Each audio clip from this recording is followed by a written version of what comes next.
I would like to know more about you. There's really not much to know about me. Welcome to MsMojo, and today we're counting down our picks for the top 20 good girl, bad boy movie couples. It's a date. It's an interview, not a date. Troy, aren't you excited? I'm bursting with fruit flavor. I'm impressed. Well, I'm in love. For this list, we're looking at iconic mismatched couples. While many are swoon-inducing, not all are examples of healthy relationships. Hey, this is a good girls and bad boys list. We're making no promises about functionality. We will be including animated pairs, but we'll be excluding TV show couples. That's for another list. Who's your favorite good girl, bad boy couple? Let us know in the comments. Number 20, Katie Finnerty and Andy, Wet Hot American Summer. In this parody of teen summer flicks of yesteryear, we get a lot of over-the-top antics. The ensemble cast consistently brings the funny with this lampoon of a dysfunctional 1980s summer camp.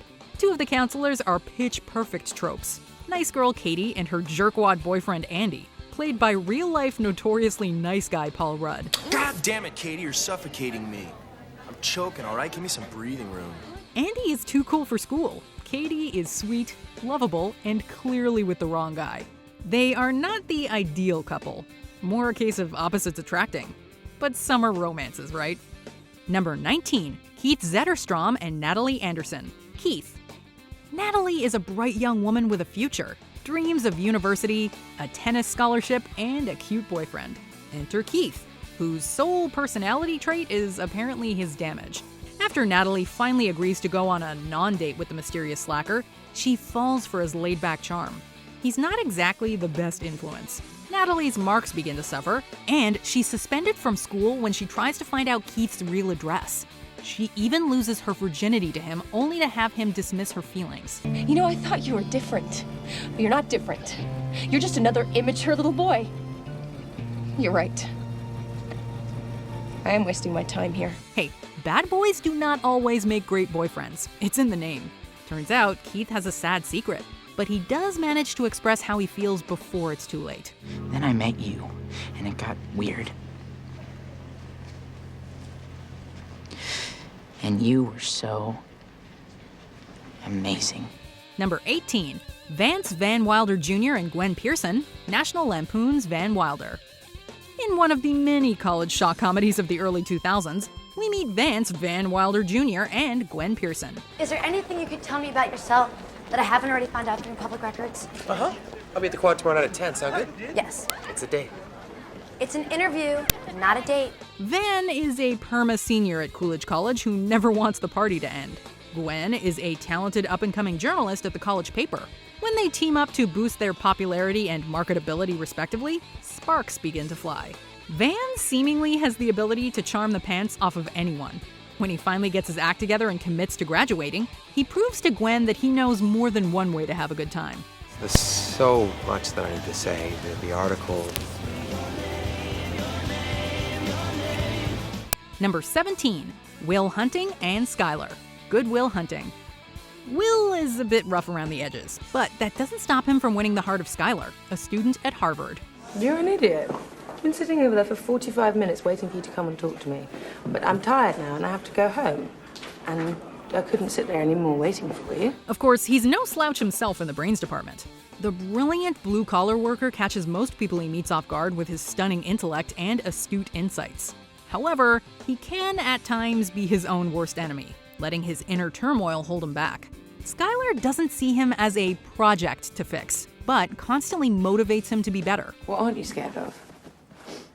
You live in this safe little world where no one challenges you and you're scared shitless to do anything else because Don't that tell might me mean that about you my have to world. Don't change. tell me about my world. She helps him understand that he can do more with his life, and shouldn't ignore opportunity when it comes knocking. Number 16, Rapunzel and Flynn Rider, also known as Eugene Fitzherbert, Tangled. She's as sheltered as a girl can get. He's an outlaw with a devil-may-care attitude, and maybe the chance she's been waiting for. All right, listen, I didn't want to have to do this, but you leave me no choice. Here comes the smolder.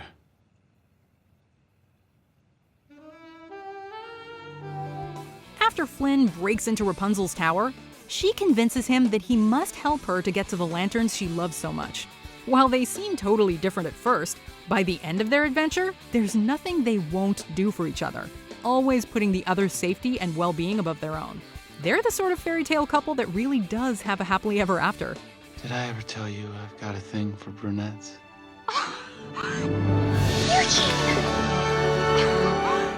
Number 15, Jacob Palmer and Hannah Weaver, Crazy Stupid Love. Jacob is one of those guys who thinks he's all that. He's got looks, can sweet talk, and seems to bring home a different woman every night. But at least one gal sees through his shtick to the womanizer he really is. Don't you think you're a little old to be using cheesy pickup lines? Hannah, a law school graduate, thinks she's with the man of her dreams. But when she gets her heart stepped on, she goes back to Jacob because, well, look at him. Seriously? It's like you're photoshopped. Can I? You have cold hands. But that night, they realize they might have a real connection. It's hard for others to see it at first, but she has a good influence on him, and it's enough to make him a one-girl kind of guy. Number 14, Anna Steele and Christian Grey, 50 Shades of Grey. Anastasia Anna Steele is the face of wide-eyed innocence. Billionaire bad boy Christian Grey is anything but. Nevertheless, during an interview for Anna's college paper, Kristen finds something about her candid manner alluring. I would like to know more about you. There's really not much to know about me. After she agrees to a very particular sort of relationship, things get hot and heavy as the couple bears it all, and then some. It's a story as much about control and fantasy as love. While the book-to-film adaptation left many viewers wanting more, the lovers have become an iconic example of consensual kink on screen, for better or worse. I need you to show me what you want to do to me. Punish me. Show me how bad it can be. I want you to show me the worst. Number 13, Lady and Tramp, Lady and the Tramp. Tramp is a carefree mutt, living on the road and dodging the dog catcher, while Lady is a perfectly prim, purebred house pet. She thinks she has the perfect life, but with a new arrival at home, everything gets shaken up. When Lady ends up out on her own, Tramp comes to her rescue and tries to show her what it means to live footloose and color-free. I'm afraid I don't understand. It's simple. You see, hey, something tells me it's supper time. The adorable Poochie pair even shares one of film's most iconic dinner scenes. Together, they each learn more about life from one another. But in the end, it's still all puppy love. Number 12, Sutter Keeley and Amy Finnicky, The Spectacular Now. Amy, you're absolutely beautiful. Oh my god, no. Sutter Keeley is a classic party animal whose actions are starting to catch up with him. After a night of drinking, he wakes up on Amy Finnicky's front lawn, and things begin to change for the better. Although he's seen her in classes, he never knew her name. They start spending time together, and Sutter realizes she's taking on more responsibility at home than she ought to be because of a layabout mother. Amy, your mom is a grown woman. She can take care of the paper route herself. They begin to open up about their personal troubles, finding solace in each other. While Sutter is bogged down by his own personal demons, Amy helps him to challenge them. I love you. Number 11, Tyler Gage and Nora Clark, Step Up.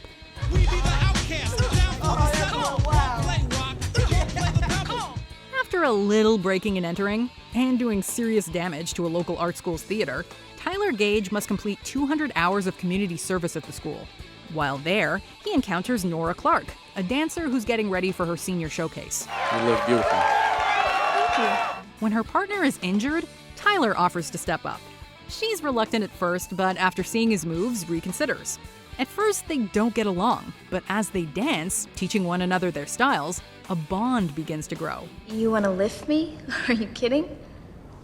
Does it look like I'm kidding? Despite their struggles and disagreements, they perform together, with Tyler eventually realizing he needs to turn his life around.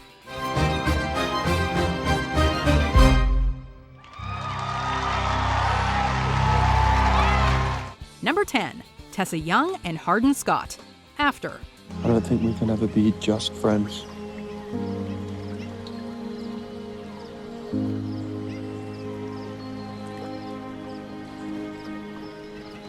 This is another couple pulled from the You Can Do Better files. Tessa meets Hardin shortly after moving to college, and it's games from the very start. After rejecting his advances, he pursues her, only to insist he doesn't date. Dude, what? Despite this, he still goes into jealous rages when anyone else shows interest in her. Yikes. Her mother tries to warn her he's a bad influence, and we have to say we side with Mom on this. But love is truly blind, and it's only after it's revealed that he pursued her as a joke that Tessa realizes she's been played. You're just a liar. That was all before. Before what? Before You snapped your fingers and you turned it off. Still, she'll be back for more. Number 9. Troy Dyer and Lelena Pierce, Reality Bites. Troy, aren't you excited? I'm bursting with fruit flavor. Troy is a struggling musician who is unable to hold down even minimum wage jobs and is barely staying afloat. Lelena is at the top of her classes at university, graduating as valedictorian and dreams of being a filmmaker. Despite a mutual attraction, they have trouble truly expressing those sentiments as their lives lead them down rocky paths. You better do it now, and you better do it fast, because the world doesn't owe you any favors. Even when they finally do come together, it seems that Troy's blown it. And it isn't until faced with the death of a loved one that he understands how short and precious life is. Where are you going? Just gonna look for you. Number 8. Annette Hargrove and Sebastian Valmont, Cruel Intentions. Screwing the new headmaster's daughter before school starts. She'll be my greatest victory. Sebastian Valmont initially can be described in 2 words: the worst. He is depraved enough to even make his shrink give up on him. He sees women as sexual conquests and nothing more. So when he challenges himself to corrupt the literal poster girl for chastity, he feels he's more than up to the task. What he didn't count on was for Annette Hargrove to be so level-headed. It's because I don't trust myself with you. She's well onto his game and knows all about him and his womanizing ways. But as they get to know each other, not just as prey and prize, but as real people, they find they're actually a perfect match. I'm impressed. Well, I'm in love. Number 7. Han Solo and Princess Leia Organa, the Star Wars franchise. Why, you stuck-up, half-witted, scruffy-looking nerf herder! A royal rebel leader meets a scruffy-looking nerf herder. Tale as old as time, really. Princess Leia fights the good fight and is about as badass as they come. So she's more than a match for the swaggering smuggler Han Solo. At first glance, they couldn't seem more mismatched. He's looking out for numero uno, and numero chuo, and she's looking out for the well-being of an entire galaxy. But at heart, they know what's on the line and grow closer for it. While throughout the franchise their romance is tumultuous, when it comes right down to it, they just know. I love you. I know. Number 6. John Bender and Claire Standish, The Breakfast Club. Do you belong to the physics club? That's an academic club. We could never forget about you two. At first, it seems that the kids in detention at Shermer High School have nothing in common, but none so much as the princess Claire Standish and the criminal John Bender. Where's your lunch? You're wearing it. Claire is popular and perfect. Bender is a troublemaker with abusive parents. But as their time in detention wears on, Bender challenges Claire's ideas of perfection and why she feels the need to impress others. So you just stripped to the things that you know. Shopping, nail polish, your father's BMW, and your poor, rich, drunk mother in the Caribbean. And as far She begins to see that people are more than just the labels they're given. By the end, there's a growing attraction between them, and it's clear that they both see each other for who they really are.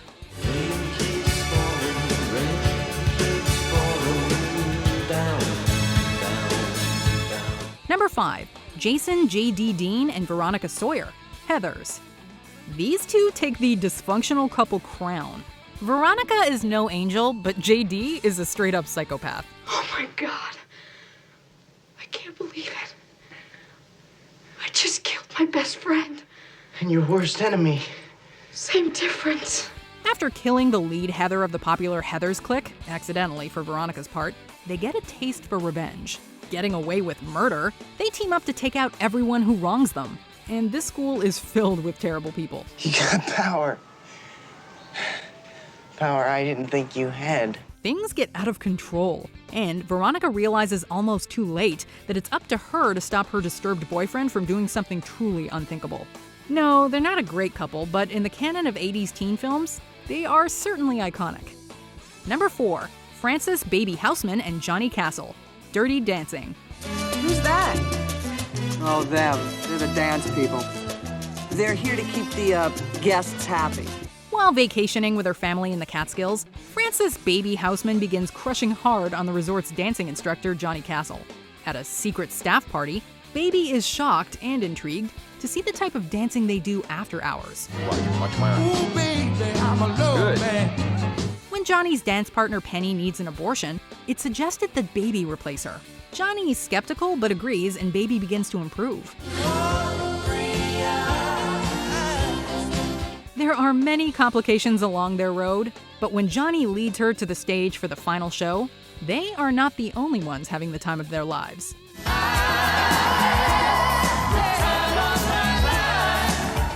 Number 3, Jamie Sullivan and Landon Carter, A Walk to Remember. Told you not to fall in love with me. One of the popular kids, Landon has barely noticed the minister's daughter, Jamie Sullivan, despite having known her since childhood. She's considered a weirdo for her modest outfits and lack of makeup. When she offers to help him learn lines for the school play, he worries that associating with her will ruin his image. But the more time they spend together, the more their friendship and feelings for one another grow. They begin to date, but when he wants to talk about the future, he's devastated to discover she has leukemia, and the prognosis is not good. He ends up a better person for having known her, despite their star-crossed paths. Number 2, Crybaby Wade Walker and Allison Vernon Williams, Crybaby. Kiss me. Kiss me hard. Crybaby, a gang leader, and Allison, a real square, are two kids from opposite sides of the tracks, united by their tragic upbringings. His folks were both sent to the electric chair. Her parents both died in 2 separate plane crashes. Framed for a crime he didn't commit, Crybaby is sent to prison. Judge, let Allison go and I'll take the full blame. I didn't mean no harm, Mrs. Vernon Williams. I may be a drape, but I love your granddaughter. And if that's a crime, I'll stand convicted. Understandably, this is a strain on their relationship, and it takes some convincing for Allison to come around.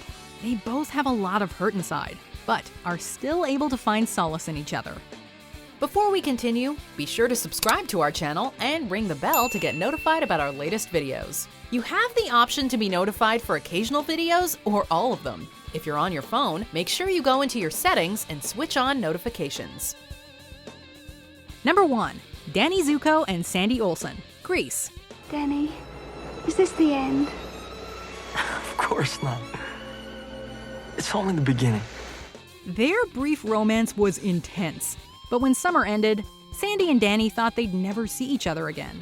To both of their surprise, they wind up at the same high school in the fall. Sandy! Danny! What are you doing here? But while Sandy is still the sweet young lady she's always been, she is shocked to see that at school, Danny is a totally different person. A greaser and the leader of the T-Birds, he acts like he's too cool for her. Once he realizes how he's made her feel, he tries everything to win her back. By the end of the school year, both realize that compromise is the key, and decide that what they really want is each other. Sandy! Tell me about it, stud.